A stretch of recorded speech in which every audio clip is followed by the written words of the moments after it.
It's 7:03. Let's go ahead and just get started. I don't know for sure because I'm in my office. I don't know for sure if we have any, if any folks in the sanctuary, but this is being broadcast currently in the sanctuary right now on the screens, so that folks who don't have internet access or aren't comfortable with using Zoom or anything like that are able to participate as well. Looks like we just got a message. Oh, it says from the sanctuary. I'm going to see if anybody's there. So just to give you an idea of what to expect tonight, we are going to take a couple of minutes to just basically talk and inform as much as we possibly can. And when I say we, I mean Dr. Stevens and I. He's the senior pastor over at Chapelwood, good friend of mine, and very open to this idea. So we're going to start with a prayer, and then I'm going to talk for 10 or 15 minutes just kind of about the rationale behind this. And then Dr. Stevens is going to share some time with us as well. And he mentioned he has a couple of slides that he wants to show, so he'll be sharing his screen during this. And it seems to be we seem to be working along pretty smoothly here. I don't have any internet glitches. So, and then we'll end up the last 15, 20, or 30 minutes with some questions. If you have comments or questions or concerns that either John or I can address to make you feel better or to help you understand fully what's going to be happening, at least I hope that's going to be happening in the next 4 to 6 weeks or so. So anyway, let's get started with a prayer. So let's all bow together and pray. Gracious and most holy God, we ask that you fill us up, fill our hearts and keep our minds open, that we might be about your ministry here tonight, that we might discern what you're calling us to do as an organization, that we might somehow bring your kingdom here on earth as it is in heaven. We ask that you bless us and certainly bless those who are not able to meet with us. And we ask a special prayer, not only upon this nation, but upon this world that you have created, that is currently experiencing some uncertainty and certainly some illness and sickness. We ask God that you be with all of those who have been infected, and certainly with the doctors and nurses and first responders and all of those working on the front lines. And God, there's so much we could pray for, from the fires in California to the hurricane approaching the Gulf Coast once again, to so many other places around our nation and world. So we ask, God, that you fill us up and be with those who need your loving and abiding presence. We ask this in the name of your Son, Jesus Christ. Amen. Okay, so there's a couple of things here. We are, as I said, I'm going to talk for just a couple of minutes about kind of the ideas of what's been going on behind the scenes. It's not necessarily behind the scenes anymore because so many of you have received either a phone call from me or have been a part of a meeting during which I've been able to kind of espouse the different hopes and dreams and visions that we have and that might come from this merger. So I want to encourage you, if you haven't gotten something in front of you to write a question down, we're going to try to go straight through these first two sections with Dr. Stevens and I, and then without any interruptions or without any questions. So if you do have a question, especially if it's along the way, write it down, or certainly you can message it in the chat feature there, and we can we'll try to get to those as quickly as we can once we get around to the question and answer period. Dr. Stevens, do you want to say a word or two? Just say hello so folks can see you and hear you, and say how you doing.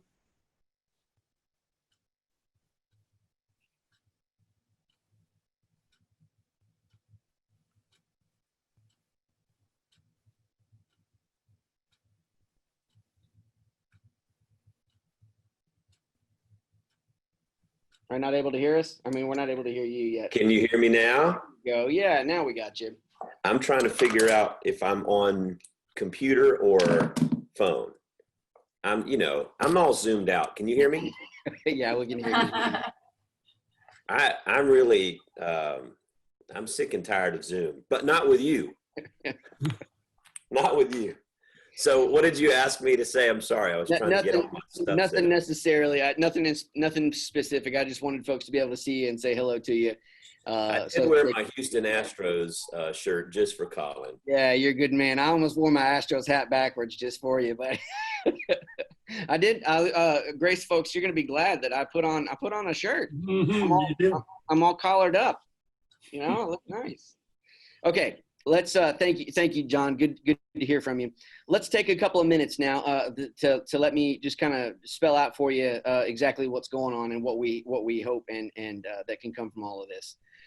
Most of you, I hope anyway, have read over the articles and documents that I've put together. I even preached a little bit about it this past week, and in this potential merger with Chapelwood. So there's a short-term rationale, and then there's a long-term rationale. And I gotta be honest with you, I think the long-term rationale is what really is exciting and what really is driving me. But we can't ignore the short-term rationale either. So let me give you a timeline. Most of you will, again, remember this already. We shut the school down, Grace Weekday School, on Friday the 13th of March. I always think it's funny, really near the Ides of March, but Friday the 13th speaks a little louder to me. So we shut down for 87 days. And because one of the tenets of the mission of Grace Weekday School is to basically be as good as we can to all the people we can, the board made the very conscious decision, understanding the financial impact it would have. The Grace Weekday School board made a decision to not require that families during those 87 days pay us tuition. Now, we did ask for tuition, but that's a far different animal. That's a far different beast from requiring tuition. And so we did get a little bit of revenue in those 87 days, but really nothing to write home about. And because many of our day school workers, and I see at least actually one on the call with us now, I was glad to see her, because we pay as much as we can, but we're also just real clear that lots of folks, both within our church, within our school, and certainly outside the bounds of our church, live paycheck to paycheck. We'd made a decision to keep all of our staff on the school side fully paid, 100% tuition, 100% salary for that time that we were closed. So then we reopened on June the 8th, which was a Monday, and we were open for Ashley, are you unmuted? You're not. We opened for 10 days, is that right? No, yeah. Not even that long. Not even that long.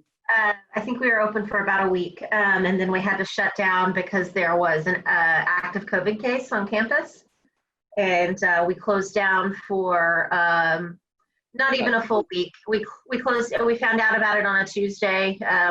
We closed down, I think, on Wednesday, Thursday, Friday, so we could do deep cleaning and have time to get the staff retested and reopen safely again on that following Monday. So yeah, so we were closed for about a week or so, not quite a week, I guess. The reason I was asking Ashley, she's the chair of the Grace Weekday School Board and doing an amazing job during this very, very difficult period. When I asked her to be chair, she had no idea that it was going to turn into a part-time job. So when we closed way back in March, we had 92 kids in care, and that's fully enrolled. And then when we opened up again in early June the 8th, we had about 30 kids in care. And then we closed because of the COVID infection in our school. And when we reopened, a week later or a week and a half later, we had 10 children in care. So the revenue was just dropping off the face of the planet.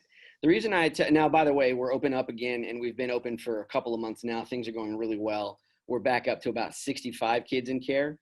So things are going back in the way that we need them to and want them to.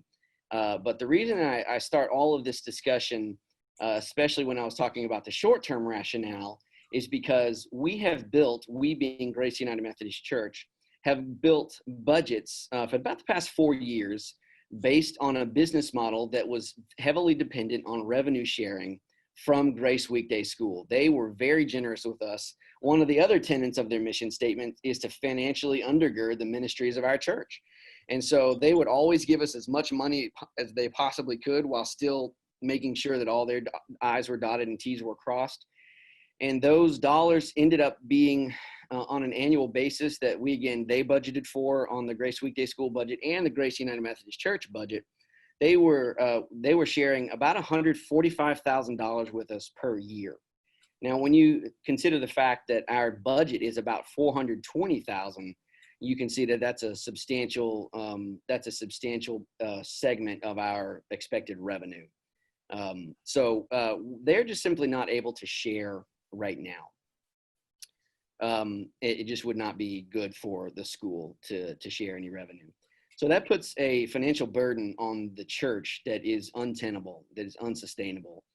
We had reserves of about $150,000 or so in cash when we closed the school, and we have used almost all of that, almost all of those reserves in order to keep people paid and to keep ministry moving. We have about $70,000 left over. We have concerns. I say we, the finance committee has concerns that we will begin to have a great deal of difficulty meeting all our financial obligations, such as payroll and light bills and all the things that go into making a church work and run. We will have difficulty making those financial obligations beyond November the 1st. So we have a bit of urgency that is financial, and that's the short-term rationale. And that's the really, that's can't be ignored, and that's super important to consider. But what is most especially exciting for me is the long-term rationale. If we're able to convince ourselves that joining in ministry with Chapelwood through a merger, that allows us the time to recover financially. And it allows us the time in order to create plans to recover financially, and then see those plans played out so that we actually might recover financially. Of course, that still mostly goes back to getting the school back on its feet financially, rebuilding our reserves and rebuilding the reserves of the school. But the long-term rationale, which is where I was getting to, is especially exciting because when we merge with a church like Chapelwood, we are given an infusion of energy that is especially exciting to me, because we begin to think. John has already said to me at least 3 or 4 times on the hours of phone calls we've shared together, start thinking, what is it like if money were no option and failure weren't allowed? What would you dream about? And so he and I have sat down and begun to dream dreams like expanding our food pantry, which does 2 things. That obviously gets to more needy folks, which we certainly have plenty of needy folks in our area, but it also offers an opportunity for us to engage folks who are not in church, because just because you come to volunteer at a food pantry to feed people doesn't necessarily mean you're certainly deeply involved in a church, but it is a way to attract people to the ministry and to the gospel of Jesus Christ.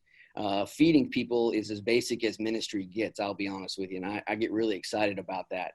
But there's also a lot of really fascinating things. I've had conversations with Mary Gossett, our director of family ministries, what her dreams might be if she were to, because she only works part-time right now. What might it look like if we were, she's laughing because we only pay her for part-time is what she's laughing about. But what would it look like if she were to work full-time? And what would it look like if we were to include things like a youth ministry in our ministry portfolio? Because most of you all will remember that within 1 mile, there are 2 middle schools and a high school that very much share borders with our school, with our church. We've talked about what might it look like if we were to act on modernizing some of the infrastructure at our church, and what would it look like if we were to add a director of community engagement whose entire job would be to go out into the community and say, how can we be helpful to you? What is your desire? How can the Church of Grace United Methodist Church be a difference maker in your life? So that when we ask the question, what were to happen if our church disappeared, we would have big answers. We would have things to say like, you know what, lots and lots of people's lives would be drastically altered to the negative if we, were not around for whatever reason. So as we really begin to look beyond the next 36 months, the ministry of our church gets really exciting. I'm going to end with just answering 2 unasked questions. I'm answering them because they've come up in almost every conversation that I've had with folks. And that is, well, will we still be able to worship at Grace? Yes. Selling the property or raising the property that is knocking it down has not entered into the conversation. if our church were to go belly up, then we might look at it. But it's not something we're interested in. It's not something we're entertaining. We're looking to increase our ministry, not contract it. And then I was actually flattered by this question. Several of you wanted to know, would I still be the pastor? And John has shared with me, and I've shared with John, that I think my place is here for the time being. Of course, that could change, because the bishop could call and say, Collin, we need you to go serve here. But John has had a conversation with the bishop just last week, and the bishop even thought it would be a good idea for me to stay at Grace United Methodist Church for the time being. So not that that's a deal breaker for any of you, but if that's something that does interest you, my plans are to stay at Grace for a while longer. You might remember when I was appointed in July of 2014, I told you I wanted to stay 8 to 10 years, and I'm only just now entering my 7th. So I'd really like to be here another 3 to 5. We'll see how that goes, but that's my intention as we speak right now. So that's sort of the short-term rationale combined with the long-term rationale. And I know, John, you have a couple of things that you'd like to share with us as well. Is there anything you want to add to what I was saying, or take away from what I was saying? No, I think the things that I'll share is that, as we're talking, some of the things I'm going to share in the presentation address the same issues, so I don't need to piggyback onto that. And then as I go through this, you just need to know I'm a big fan of short meetings. So I'm going to try to go through this part, or at least the part that I have for you, as quickly as possible, and then give you a chance to ask any questions that you have. I also encourage you, a lot of you I've been able to meet already in some other meetings that we've had with your finance or trustees. So I recognize some of you. I want to be actually on the back porch with Collin Taylor, because I did see he was having a glass of red wine. My wife asked me, do you want a glass of wine? I said, no, I have to get on a church call.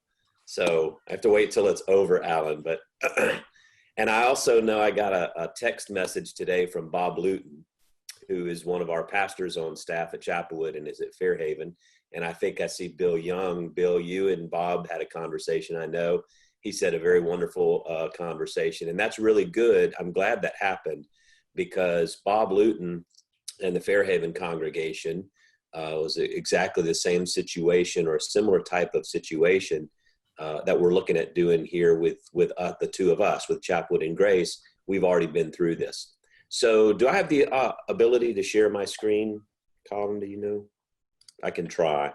Yeah, you should, John, but Yeah. let me check the settings. No, it does. It is. It's good. Okay. All right. So let me pull this up, this little slideshow. Can you see this? Does that show through, Collin? Yeah, I can see it. All right. So I'm going to go through this real quick. This helps me keep my thoughts in order. But basically, when you think about rationale for mergers, there's a book by Jim Tomberlin called Better Together. And he talks about how struggling churches and strong churches both win in mergers, because the struggling church gets a fresh start, being able to live into God's purposes for the church. Strong churches continue to gain momentum as they grow the kingdom for Christ. And of course, the body of Christ wins. If you read in the scripture, this whole concept of unity of the church instead of disunity is a very big central teaching of Paul. And I think sometimes we forget, as Methodists, we're supposed to already be connectionally together. And yet we see ourselves in so many ways that are separate. Our conference is supposed to have that kind of a bonding, but even in the days we live in, we don't feel like we're a part of a team, like we're a part of a community or a family. And then, of course, the local community wins. I mean, in the Heights, it is good for the community for the Heights to have a strong and vibrant Grace United Methodist Church. It's been important since what, 1905, Bill? A long time ago, right? That's right. Yeah. So I mean, and so you want to see it go another, gosh, that's 115 years. I mean, you want to go another 115 years. That's the future that we long for the gospel in the neighborhood. Ministry is contextual. And so the church being present in the community is important. I use this biblical basis because I think it's very important that when you think about what we're talking about, a lot of times we think in business terms or corporate terms about mergers and acquisitions and what all this means. but I like the terms Paul uses, adoption in Ephesians 1 and Romans 8, that we understand that we become a full part of God's family. And the mergers that we have been in discussions with other churches and the ones that we have done, we find this to be the case where Fairhaven and Generaciones on our Gessner Road campus are full parts of our Chapelwood family. They have their own identity, their own unique way of doing ministry, their own communities that they reach. And yet we are bonded together and we resource and benefit from each other. And then grafting is a very similar biblical, not similar, but it's a different biblical term, where he talks about how you take the branch and you graft it into the larger tree to connect to the rich root of the tree producing the fruit. And so if you're a gardener, you understand how that works as well. So these are two real biblical terms that I like to turn to in Ephesians and Romans that help us to get a sense of this. Other thing you need to know real quick is that when in a merger, God does a new thing. This is not a new strategy. It's actually a growing strategy. About 10 years ago when Tomlin wrote that book, there were 6,000 congregations a year that were merging. I think there's actually going to be a lot more than that as we go forward with the world that we find ourselves in. I got started down this road in the early 2000s where I merged two congregations together in Georgia where I served before I came to Texas. So it's something that I've seen as a really positive way of growing ministry, and where you don't get 1 + 1 = 2, you get 1 + 1 = 4, 5, 6, 10. We also have a track record. So whatever kind of questions you may get, whatever kind of concerns, whatever kinds of fears that people at Grace will have, and we have these, and every time we have a conversation with the church, they say, well, they're just going to come and take us over. Well, they're just going to sell our property. Well, they're just going to kick it. Where are they going to do all this? Listen, we got this guy at Fairhaven. He said all the same things. He fought it. He didn't want to do it. He threatened to leave. He said it was going to kill the church. He said it was, all the history would be lost and everything else. And then when the vote passed, he said he was leaving and never coming back. That guy sings in the choir every Sunday, and the morale has never been higher. And he has a long history in his church, and he loves what God is doing now because there's vibrancy, there's youth, there's children, there's excitement that's going on. And what I say, just as Bill, the reason I say I was glad Bill called Bob, because I would encourage any of you, we'll even get you names of people from the Fairhaven church that you could call and talk with in this process to see how this works. But when you look at the worship attendance growth, we have a Hispanic congregation now that meets. We like to use our campuses to have multiple worship communities because it really aggregates the resources. They had almost a non-existent youth and children's ministry, and now they are going to have 12 confirmations this year with 50 students that meet on Sunday night every week. And of course, not happening now during COVID, of course, but this was happening in March before we changed. And then of course, the one thing when you do talk about the business side, the financial side, the resource side, it's called aggregation of resources. When you have one financial office and you can run everything through it, you save a tremendous amount of costs. When you have vendor relationships, if you're a big, it's just like you hear these things, these big organizations or corporations, they get better pricing. They have better vendor relationships. So one of the things we learned when we merged with Fairhaven is they were paying, 15, 18, 20 cent a kilowatt hour for their power bill. Well, we've negotiated like 3 or 4 cent kilowatt per hour. That's a huge expense saving that we're able then to go to our power companies and do. Pastoral collaboration, as Collin's already been a part of this, and with our other pastors, facility usage, our facility staff, all these sorts of things. When you're able to bundle your insurance, like Geico, you can save 15% or more, right? And you do the same thing when you're able to bundle all of your insurance, health insurance, property casualty insurance, all these things together. We're able to be much more competitive on the pricing than if you're doing that on your own. So that's one of the reasons that a merger is a good thing too. I'm going to do the pros and the cons because there are positives and there are negatives, and you need to know that.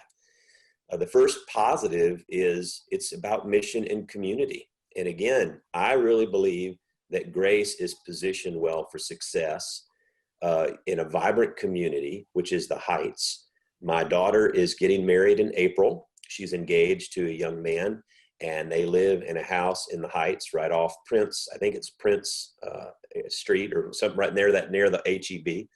And, so I've got a lot of investment. We have, Christian Washington, one of our pastors, lives and ministers in the Heights. The resources, while Grace might not be in a strong financial position today, you do have a history of being strong. You have a history of being vibrant. You have a history that is proven with your membership through your strong school and the community partners that you are willing to work hard for success. You even won an award recently, didn't you, Collin, like Small Church of the Year? This was not that long ago. This is not ancient history. You have the capacity, you have the ability and the resource to do successful ministry. You got to get to a place where you can do that. You've got to be set free to do it. And then I've already mentioned about the aggregations. Now, there are challenges. Part of that is revitalization. And whenever you change and make changes, they're not easy. No one likes change. I get it. Every merger I've ever been a part of or consulted with or done, people don't like to change. They're not willing to give up certain things. They want things to always look the same and always be the same and always, but guess what? You do the same thing over and over again and you expect different results. They have a definition for that, right? It's called insanity. And so you have to be willing to require investment in change. You have to let other eyes get on things and say, you know what? This is not the best way to do this. Here are some other ideas. And so the question you have to ask yourself, are we willing to take a risk? Are we willing to make some changes? Are we willing to step our game up and really, by trial and error, and do some things that we haven't been able to do before? Multi-site is not always easy. Churches have to begin to think about what it means to be a campus of a larger organization. And can we see ourselves as part of that family? Can we see ourselves no longer as just independent, but part of a larger family? The culture, Grace is still going to have its culture and its identity is not going away, but it's going to be influenced by other aspects of the culture by being a part of it. Family. It's just like when you adopt a child. They have their own personality, but they also become a part of that family. And then your staffing and your structure. Some of those things change over time as well, and you have to know that that's a part of it. Let me just tell you what it means to be a worship community of Chapelwood. So we have several worship communities. We have Mercy Street, we have Upper Room, we have Fairhaven, we have Generaciones, we have the Center for Christian Spirituality. We did have Holy Family in East Downtown that now has spun off and become an Episcopal church, and they're out on their own. Our worship communities are a part of Chapelwood, yes. I'm the senior pastor of Chapelwood, but each worship community has its own pastor. So the Upper Room has Christian Washington. Mercy Street has Melissa Mayer. Fairhaven has Andy Cunningham. Generaciones has Joseph Rios. Grace would have Collin Taylor. Does that make sense? So you have your own pastor. You have your own core leadership team. So there is a leadership team that makes the decision at a local level. Upper Room has their own leadership team. Fairhaven, Generaciones, they have their own worship styles. They don't all look the same. They love, care, and support and serve the entire community as well as the other communities of Chapelwood. The campuses we like to, one of the good things that you already have a relationship with one of our worship communities. Christian Washington and the offices of the Upper Room have been meeting and using office space in your building. So some of you may already know Christian, may already know Amy Vogel, may already know some of these folks that are involved in these ministries together.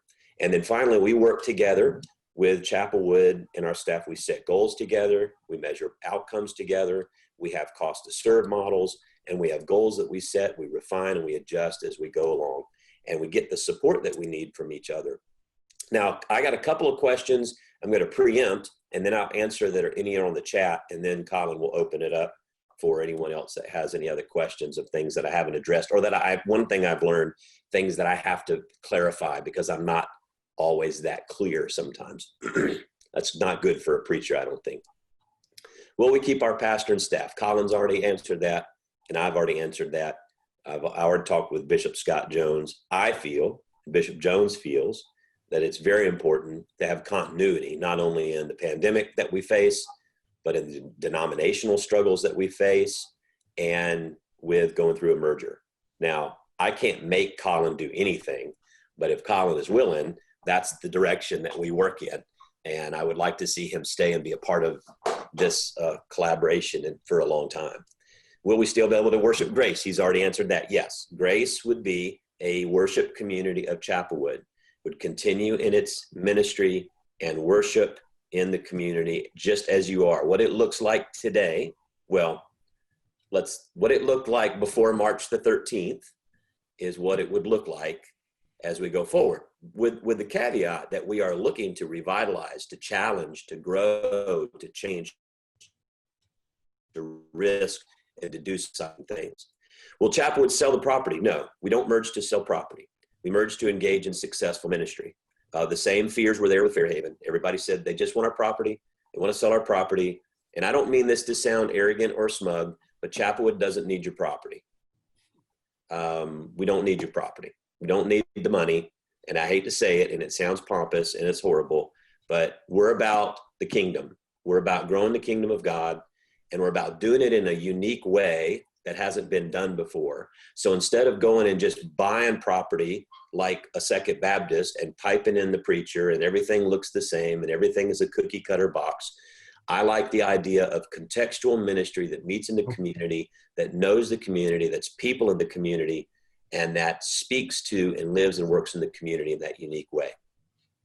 Now, when we merge, the property does become the property of Chapelwood. That's what a merger is. And I'm going to talk to you in just a second about how the financial stuff would take place, just very briefly. But I would say to you that, as I've told Fairhaven the same thing, if the day ever comes that Chapelwood would have to sell the property on Gessner Road at Fairhaven, Fairhaven would have already been gone and would have already sold the property long before we would have done that.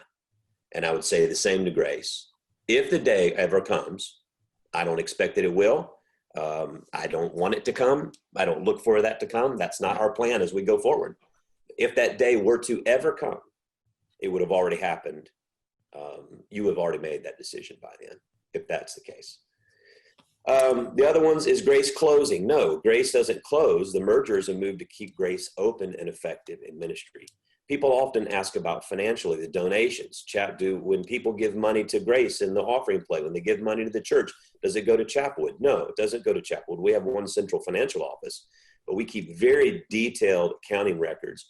And as Christian Washington will be able to tell you, he has very detailed reports of all the donations and the donors and the money.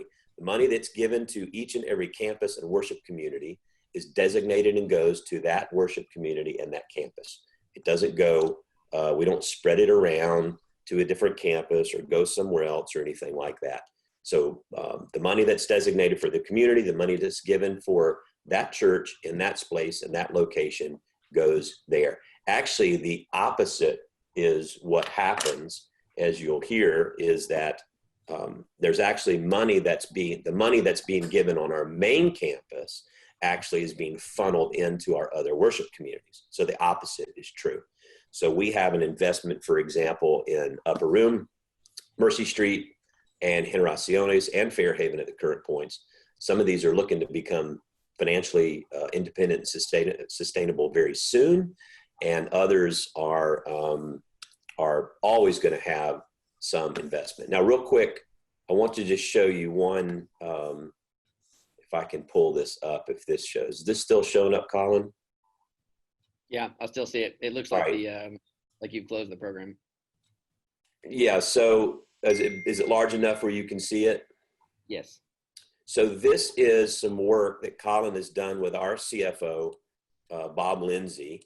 And this just shows your current, this is a balance sheet basically, which shows here some information that you have. What I really want to get to though is not your budget and your shortfalls, because they're there. I want to show you. I don't think we're all seeing the same thing, because I'm seeing frequently asked questions. Yeah, I think you're still in Keynote. You'll have to exit out of Keynote and then reshare your screen to the new one. All right. Or whatever you're trying to show. Is that gone? Yes. All right. Now, let me see if this will work. I apologize. my Zoom skills are not that great. All right. Are you able to see this? We see your desktop. Oh, there it goes. Yeah. Is there a sources of funds for operations and capital? Yes. Yes. Okay. Thank you. So what I didn't want to do, there's a lot of there's a lot of information, for example, like your balance sheet. Do you see this? Assets and liabilities? Yep. All right. I'm not going to go into this because your finance committee knows all this, and this is really not for us to go through line by line by line. But I will say the one part I want you to look at is how we would fund operational and capital assessment. So you have your own reserves, all right? As we project out, there's a lot of work behind the scenes that we can send you this stuff, and Collin can walk you through this later. Increased donations over the next several years. This would be Chapelwood UMC and the Texas Annual Conference investment, although it's really going to be Chapelwood. The Texas Annual Conference doesn't have any money to invest. Increased profitability, which you already have, profitability of school and facility and usage fees over the next several years. And the sale of the parsonage gets us at an influx of money of $1.3 million, which all goes into the campus and dedicated to spend on, I think this shows you a combination of major maintenance costs, cosmetic enhancements, ministry program, and all these sorts of things. So what we're looking at is we've done our due diligence on our end to say, would this be, because what's in it for Grace, but also what's in it for Chapelwood. You only do a merger when it's a mutually beneficial relationship. And that Grace is bringing people, resources, mindset, a love and a passion for the community to the table. So it's not just that Chapelwood's bringing everything to the table. An adoption, a merger, is that both parties are bringing something to the table and both parties are benefiting and growing out of that relationship. All right, let me look here. Cynthia asked, is there a possibility at some time Chapel would tire of the satellite campus and sell it off? Who would have control to make the decision, Grace or Chapelwood? In a merger, the property becomes the property of Chapelwood, but all of our property is owned by the Texas Annual Conference. So we can't sell any property at all at this current point in time with our polity without Chapelwood United Methodist Church, without the Texas Annual Conference approving that.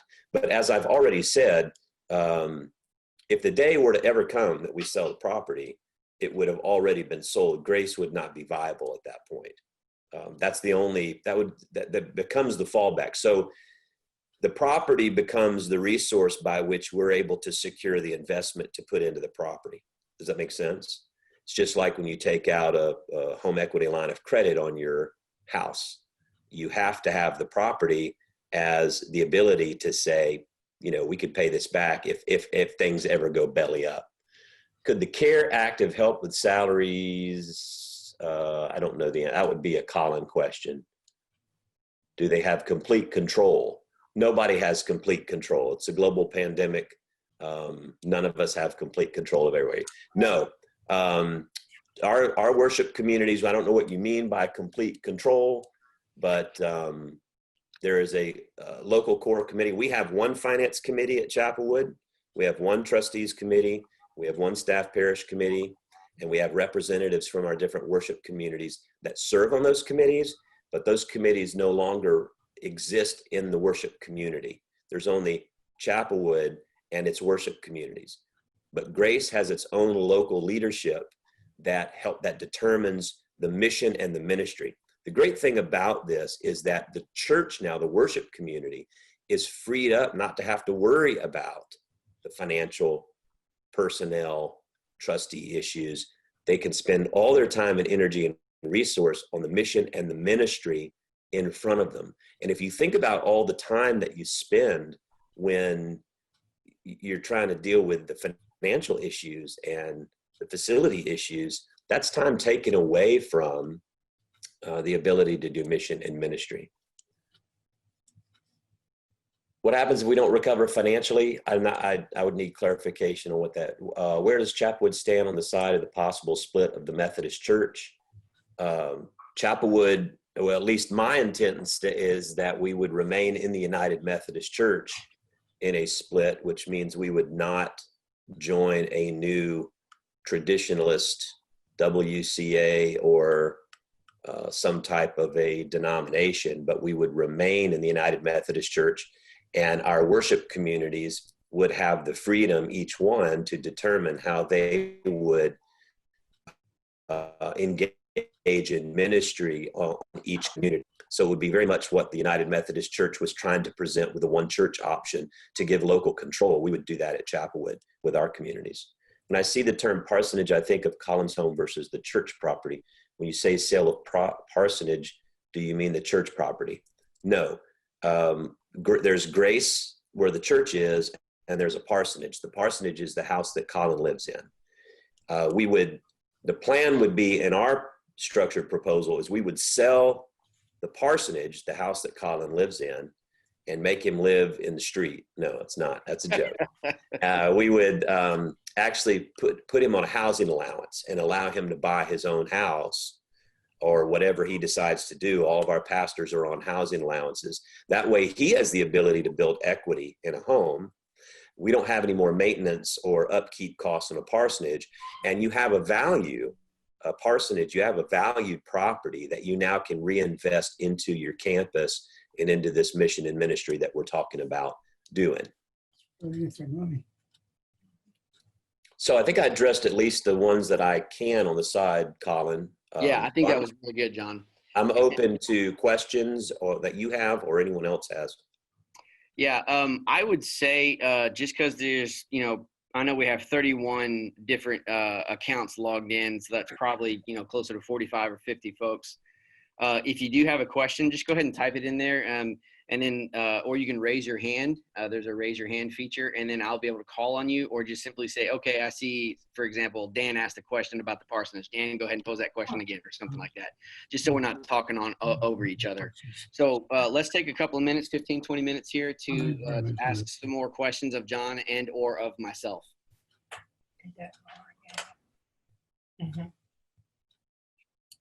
And I'll look for the raising hand icon if y'all end up raising your hand. Sorry, Al and Heather, Phil. Colin, Yes. did Ashley? you want me to address that CARES Act question? I'm assuming they're referring to PPP. Yes. Yeah, so Grace Weekday School and Grace UMC did apply for PPP funding. We did receive part of it. Unfortunately, it was not a full amount that could sustain all the staff, both Grace UMC and Grace Weekday School.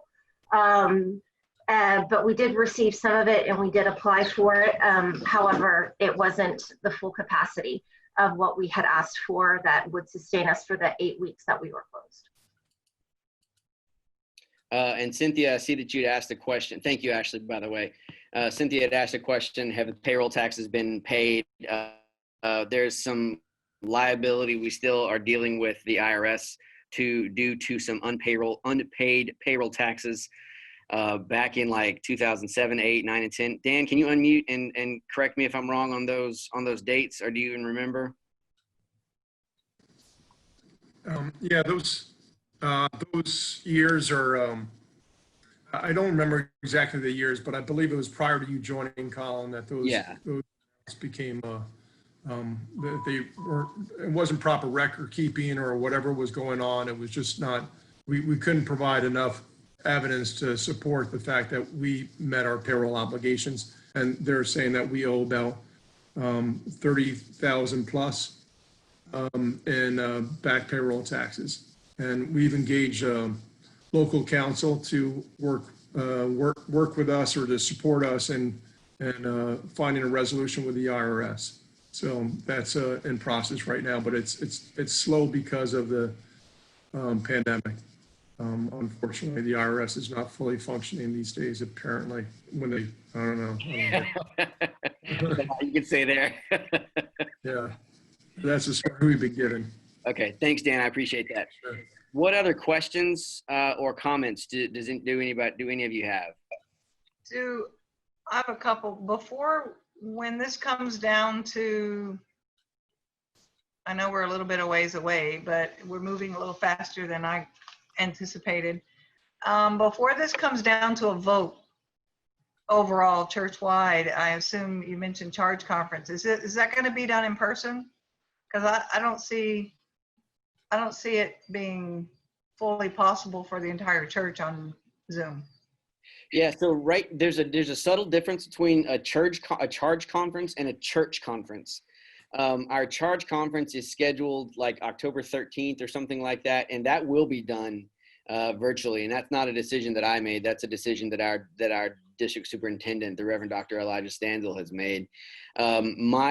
My guess is that we will have to have some sort of hybrid version when we have our church conference to vote this through. And just real quick, the difference between a charge and church conference is at a charge conference, only members of the church council and other at-large members are allowed to vote, whereas at a church conference, the only requirement to vote is church membership. And so, Pam, in short, I don't know exactly the answer to that question. But my guess is we would not be able to have only one or the other. We'd have to have both live and in person, if that makes sense. Okay. So if we look at short-term and long-term at the same time, we're looking at both options. The short-term budget fall is $145,000, correct?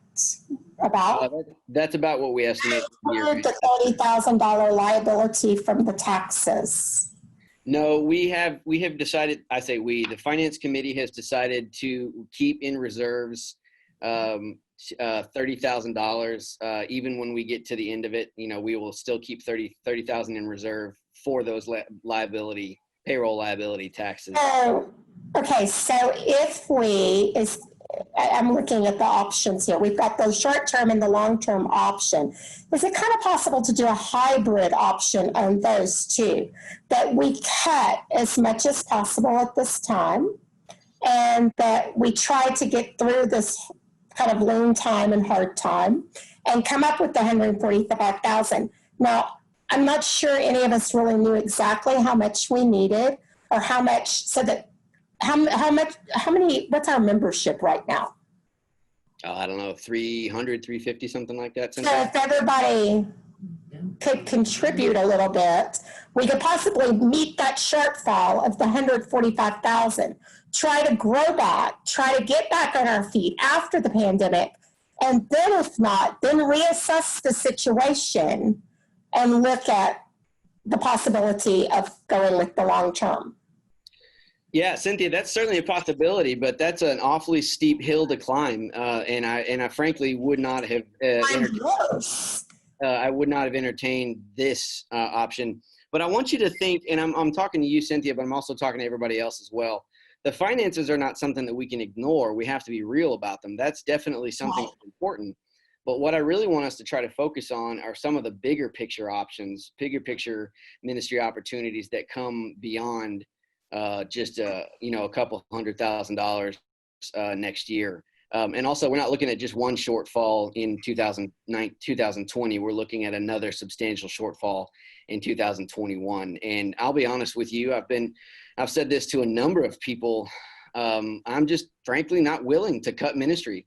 We have done a lot of good things in the past 5, 6, 7 years that I'm just frankly not willing to gut right now. And that's what we would be looking at. We would be looking at a skeleton budget that has virtually no outreach, virtually no ministry. You pay your pastor preaches, and pastor does some Bible studies, and that's about it. That's not a church that I'm super excited to be a part of. I'm excited to be a part of a church that's interested in sort of expanding the footprint of Christ and, engaging the poorer people in our area and engaging the young people that maybe have left the church and because they were hurt by the church, or maybe even were never even interested or invested in church.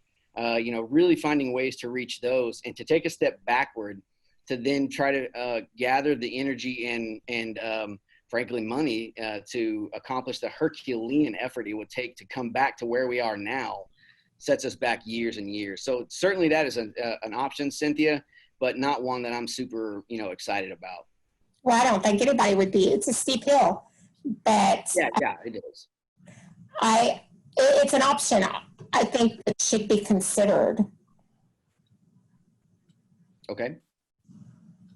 When you mentioned the short term and the long term, I didn't see those as one option or another. I saw those as just looking at short-term benefits versus long-term benefits. I have a question. Will we be able to meet with some members of Fairhaven? John, you want to take that? Sure, of course. They don't bite. They're very nice. Yeah, I think. I mean, go ahead. we've had some conversations with another church or two that made different direction. One church actually merged with a church called the Foundry, or at least, and they made their own decision to move and merge and sell their property because they were in very dire situations as well. But they were closer to the Foundry than they were to us. And so that was the decision that they made. But we had several Fairhaven members that were on that group, and we've got several that would be more than happy to get together and share with you. And I think that Pam and everybody else too, I think that's a logical next step. That maybe in 10 days or 2 weeks, we can get, if John's willing, we can get John back on the phone call and then get some members of and pastor at Fairhaven just to kind of talk to us about their experience. To just kind of expand upon what Bill Young has already done. Right. I mean, I think it would be it would help us better understand, like when he mentioned some of the changes in the culture, and that you have to realize now that you're part of a bigger church, and how what kind of effect that has on us as a smaller church. Not that those are all negative, but just to understand what that means. Yeah. I think that's a really good observation, Pam, and something that we probably need to make an effort to do. But I tell the folks why my name has popped up a couple of times. Because Mr. Bill, we can't do anything without you. Oh, no. Robert Luton, or Bob Luton, is the associate pastor at Fairhaven and has been there for 25 years or so. I think is that correct, John? Been there a long time. He is now the person that is involved. 17 years ago, I went to Stavanger, Norway, and his son was an Eagle Scout. And went with it. He has a very, very talented son. And I've kept up with him through going through annual conferences. So I called Bob today and asked him about the thoughts. And he gave the same scenario that John Stevens gave. So he's a good man. If you want to talk to somebody, I would recommend Bob Luton. Hey, John, there's also a question from Leslie Maxfield. Leslie, are you unmuted? Can you just ask it out loud?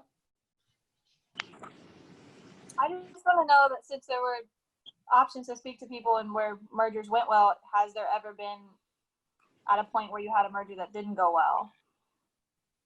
Not with us at Chapelwood. And I have consulted on some mergers that didn't happen.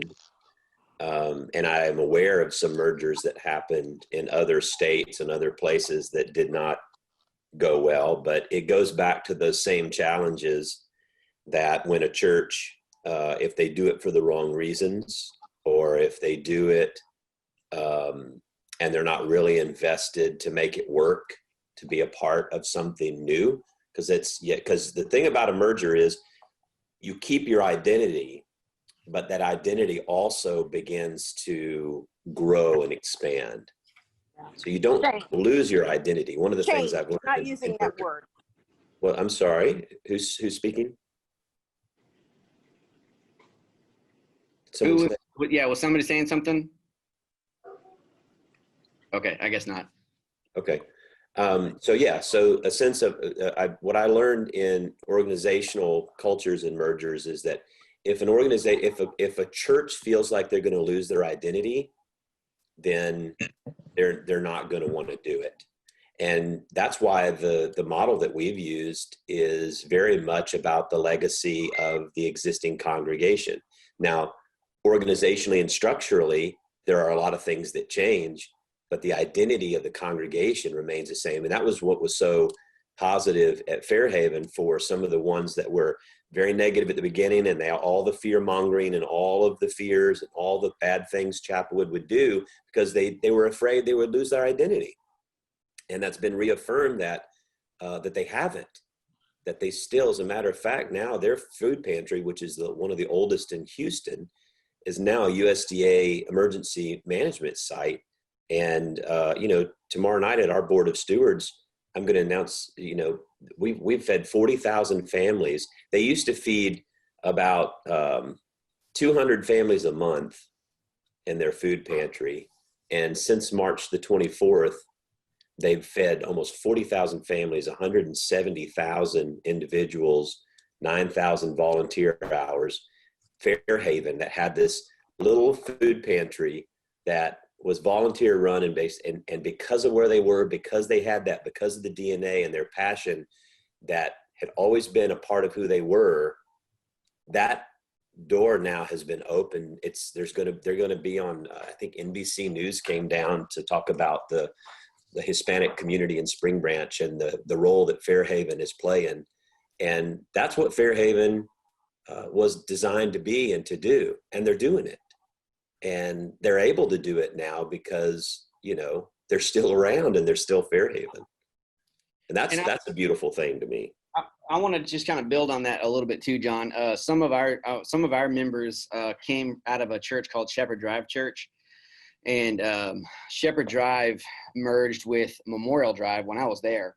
And that type of merger is basically called a takeover merger, where the DNA is sort of intentionally wiped out and changed so that drastic and huge change can be made. The kind of language that John has been intentionally using is sort of like an adoption merger. It's a really totally different style. It allows the church to the extent that it can, to maintain autonomy, to maintain DNA, to maintain identity, which is important to a church like ours. That we're still able to look around and see folks that we know and love and want to engage in ministry with. That model was a popular model for a merger. I don't call it a merger. I just call it an acquisition. Hostile takeover. Mike Slaughter at Ginghamsburg in Ohio used that model, and they would be a church that would be in very difficult situation. Ginghamsburg church would come, shut the church down for a period of time, come in, renovate it, for a contemporary venue, screens so that the preacher could be piped in on a video, and then they would open it and launch it as a new church, and they would tell the existing members of the church, if you want to come and be a part of this, you can, but if not, this is the way it's going to be. You have no say, you have no control, you have no contextual ministry, all the history is gone, this is a brand new thing. That to me is like the worst. It works if there's, if the church is defunct and doesn't exist anymore, but that's not at all what was true about Fairhaven or I see with Grace. You have the capacity to be successful in ministry, in the ministry that you've been engaged in for 115 years, and you build on that. You build on the identity and the community you live in. So that's keeping the identity, to me, is something I learned in the merger that's very important. And I think that lends it to success. Now, I will tell you, there are some other people out there that will tell you that this model, they poo-poo this model, and they tell you how it won't work because it's not lean enough and it's not aggressive enough and it's not all this. I think it's more of a kingdom model. It's more of a beholding model where the local families in the local church are the ones reaching the people in the community. And it might not be the most efficient model, but I think it's the most kingdom model that you can have on a merger. I have another question. I know you've been at Chapelwood, I think for a while, maybe. Yes? What was the question? John's You've been at Chapelwood for a while? 7 years? Yes, okay. So, and if we're okay with you, but then what happens when you're no longer there? How does that change the picture? I'm not going anywhere. If they hadn't run me off by now, I'm staying. No, but there is coronavirus, there are buses, I'm sorry, I'm sure you have guardian angels, but things happen. Okay, so what is the answer to that? What happens when somebody else comes into Chapelwood? Well, Sorry. I hope this is not foreshadowing of me getting hit by a bus. No. But the big thing you need to understand about Chapelwood is we're not a church that's run by me and my vision. This is a church-wide vision. Yes, You don't engage in this type of a process of growing the kingdom at this significant level through mergers.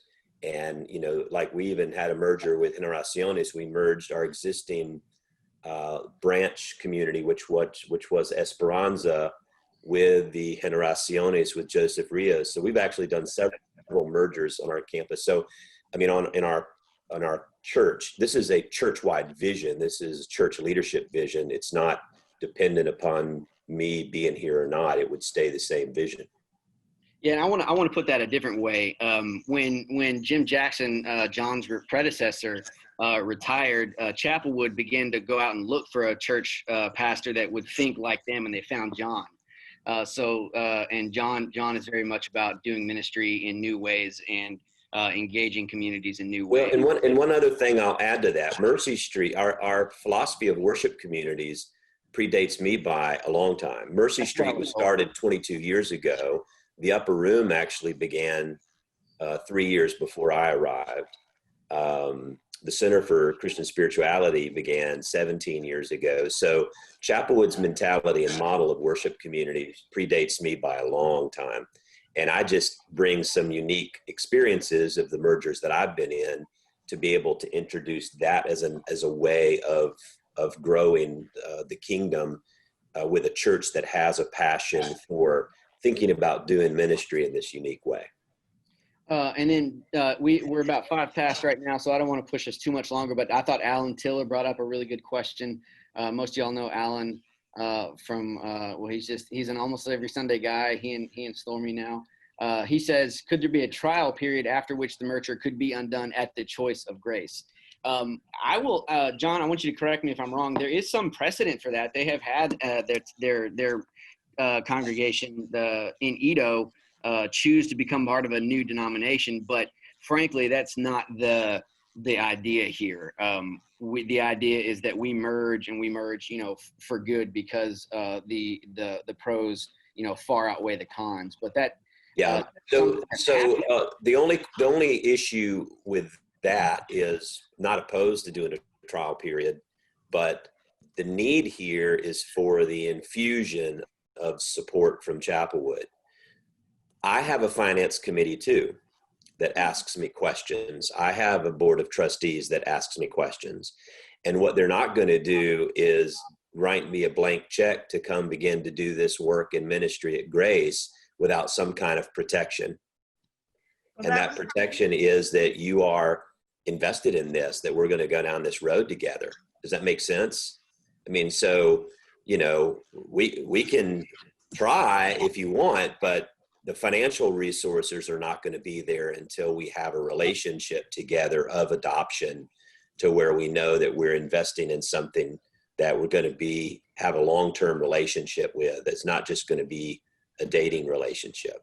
That was kind of my question when I asked the question about what if we don't meet our financial, because I know we're going into this financially at a deficit, and part of the short-term benefit is to help meet that, from Chapelwood's end. But if for some reason we don't become in good financial shape, I guess my question to that is, then Chapelwood has the choice of, to those that are concerned about ever selling the property or whatever. Yeah, no, I hear you, and I understand what you're asking. What I would say on the financial forecast that we've done with Collin and looking at your finances, we are actually projecting a deficit every year until, I have to look at the numbers again. We're going into this knowing there's going to be a deficit at least through 22 or 23. So we're not going into this saying you have to be able to make everything work by next year. That's not, I don't think it's realistic. It's not projected. Now, I will tell you, and I've told Fairhaven this, that when you go into this, this is still your community of faith. This is still your worship community. This is Grace, is your church. And what I told Fairhaven is, if we do this and all of a sudden you just stop giving your donations to Fairhaven because you're expecting Chapelwood to pay all the bills, that's going to precipitate a decision, like you said, where we're going to be in a much harder situation. As long as the people who are there are being faithful and they're growing and they're supporting their church and engaged in mission and ministry, and that progress is moving, that's vibrance. So that's vitality. And don't forget, Pam, also, and others as well, that we, while we're looking at a pretty substantial deficit for 2020 and maybe even 2021 and beyond, it wasn't that long ago that we were operating in a surplus. So we were already on that growth track that we needed to be on, but our business model just got eviscerated. And so when we began to look at finances, we also began to realize that there are some really exciting long-term benefits as well. So the money is one thing, but we really need to try to think about what can we do as a church once we're given the collaborative resources of a church like Chapelwood. The sky's the limit as far as that's concerned. I want to go to Mary Gossett. Your hand has been raised, and then Heather Teal, and then we'll cut it off there. So I know the upper room is in the Heights. Is there any thought to how that might become a part of Grace, or how they might work together a little more closely? You're talking about the upper room? Yeah. I mean, one of the things, Christian and Collin and I had a Zoom call last week, and one of the exciting things already is to say to Christian and Collin, hey, let's brainstorm. What does it look like to have multiple communities on this campus? What does it look like to have vibrant, alive, active activities of both the upper room and Grace working together on this campus? We have that on Fairhaven campus with the Fairhaven community that was already there, and Generaciones, which we merged and brought in. And so now they have the interplay of youth ministries and children's ministries and special activities and events, which are hard to envision now with COVID. But that type of excitement, especially with Upper Room, is a very diverse congregation, I think could be very attractive in the Heights as a church. So yeah, I mean, that would be a part of the vision, is how do we work together to get the benefit of both these communities on this campus working in the Heights? And then Heather, did you want to ask a question? Yes, I just needed to turn off mute. Actually, I just wanted to make a comment maybe. I guess first, thank you, Collin and John, both for your time in this space so that we can have this conversation across a broader community. I know that we've Collin's had lots of early conversations across us, but the reality is that this does impact our broad community, and these conversations are so important to start allowing us all to think through, I think, some really exciting long-term possibilities with this, and a really concrete way to address kind of some immediate crisis that we do have. I guess I would say in response to that, I know I think we've heard some really interesting and good questions as well, but I just think we need to not discount the maybe change curve and kind of thinking time that's required of what is really a big change for our community. Grace, and one of the things that brought us to Grace was really the attraction of a really small community that allowed us to really engage and become a part as quickly as we have. I was christened at Chapelwood. My parents were married to Chapelwood. I'm familiar with Chapelwood. It's been around for a long time, and it's got a great reputation, but it's great for different ways than Grace is. I think there's some really interesting things that have come out of the communities that Chapelwood has invested in over the years, and that they've really become a part of a broader community. But I just think that sometimes we do need the opportunity to ask hard questions and then go back and think on them ourselves, so that we can see all the benefits of an opportunity and sometimes come up with some more questions that are difficult. So I really appreciate that this conversation has started, and I just want to say thank you to both Collin and John for allowing us to ask those questions, because I think they help us get to that point where we need to be in the end, so that whatever decision comes, we're all comfortable with that decision, and that we can embrace whatever the going forward position is. So that was just kind of a thank you. That's a great, can I just say that that's a great comment, but let me just say this. You all are in a unique situation. Fairhaven, when we went through the discernment process, it was a very deliberate and timely process. It didn't happen in a short period of time. And so you all are in a really difficult space because of the pandemic, because of COVID. The introduction of things that you didn't control and can't control have put you, I think, in a different space on the timeline.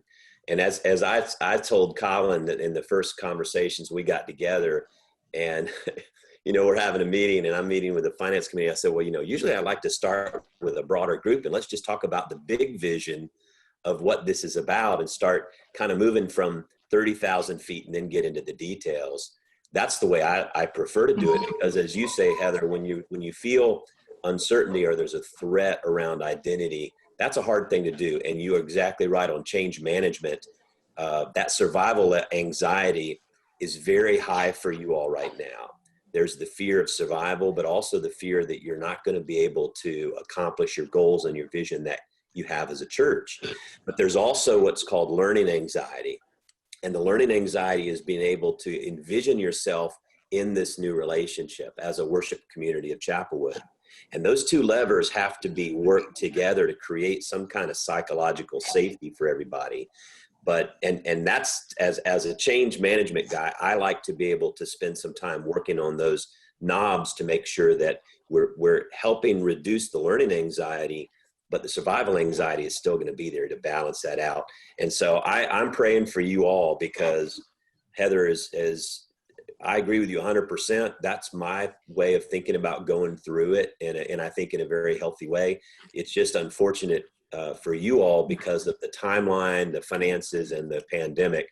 That just puts you all in a place of a sense of urgency a little bit different. So I'm understanding of that. Thanks. I'm sorry. I'd like to build just a little bit on Heather's. I like what you had to say, Heather. And it kind of goes back to, for me, what I was talking about earlier. Would it be possible, even though Collin's not very excited about it at this point, I know, but would it be possible for the membership to please see what the other alternative would look like in regards to the numbers and to the budget, and what it would look like if we went with the short term? Also, as Reverend Stevens has said, we're kind of in a time crunch here, and so these are decisions that usually you take a little more time with and you're weighing everything out. Is it possible to climb that steep mountain for a short time while we get all the information, while we have time to make some decisions and really are sure of what we're thinking and feeling on it? Dan, go ahead.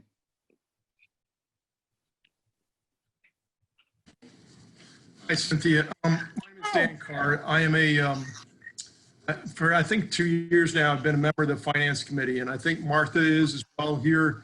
I'm not sure if we have anybody else here who's a member of the Finance Committee, but we have been working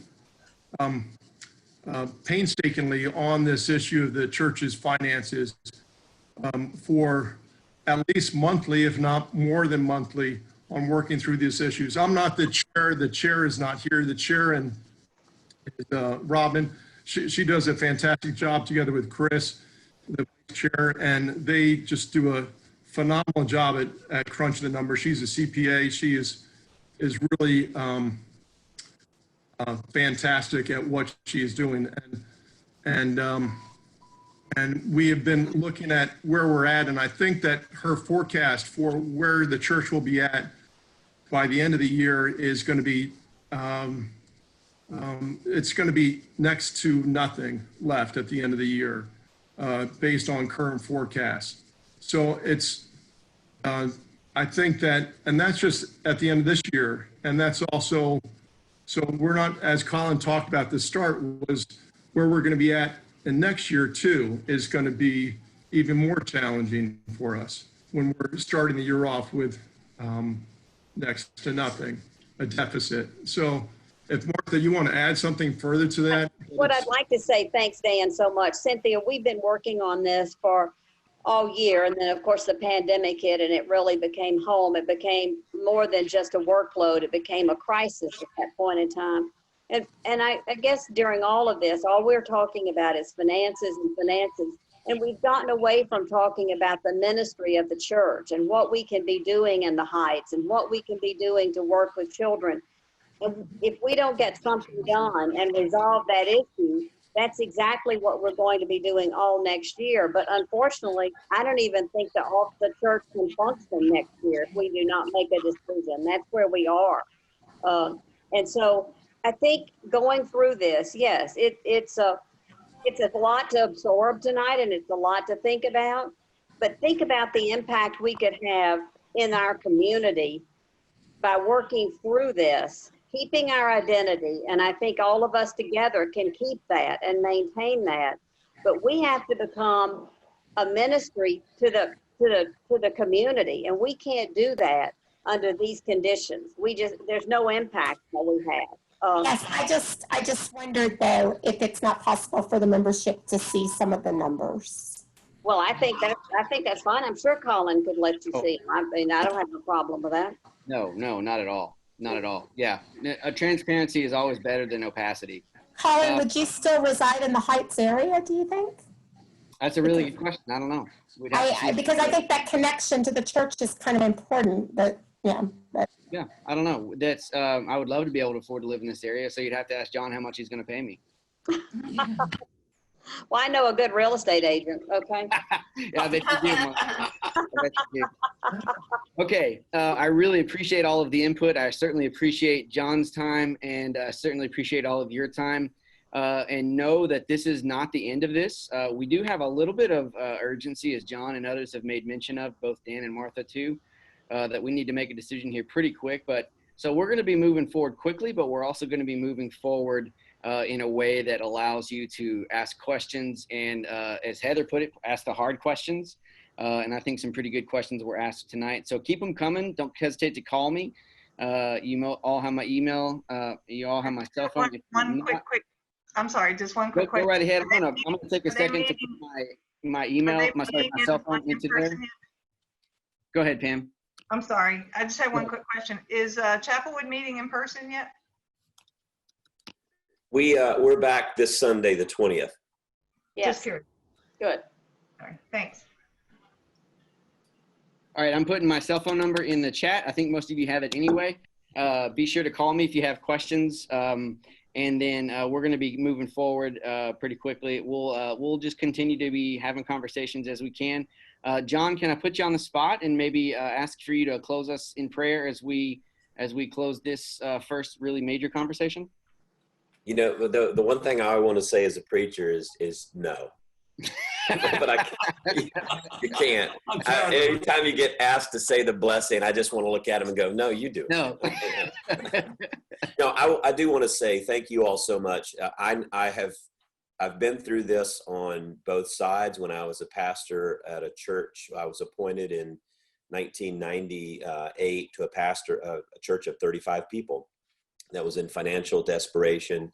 And we grew, and when we merged, it was another church that was also having some difficulty. And I lived, when I did my doctoral work, I did that on all of what makes it work and what makes it not work, and the emotional roller coaster that we all go through on these things. So I have lived it on both sides, not just from the side of a large church. So I just want you to know I understand a lot of the questions and the feelings and the fears, and that's very important for me as we go through these types of discussions and as we do mergers at Chapelwood, to be very considerate of that, so that I just want you to know that's a high value for me. And with that, I'll pray. Lord, we're grateful for this night, thankful for each and every one of these great members of Grace who are here, who love their church, and they love what you're doing through them and what you've been doing. And I pray for a great and wonderful future for Grace, whether a merger is in the future or not, that you will bless them and be at work in their hearts and in their lives, that you will be an influence and an impact in the community in which they live, and that people will come to know you because of their light and their ministry. In the name of Christ, we give you thanks. Amen. Man. Thank you for having me. I'll see you all soon. Bye-bye. Thank you, John.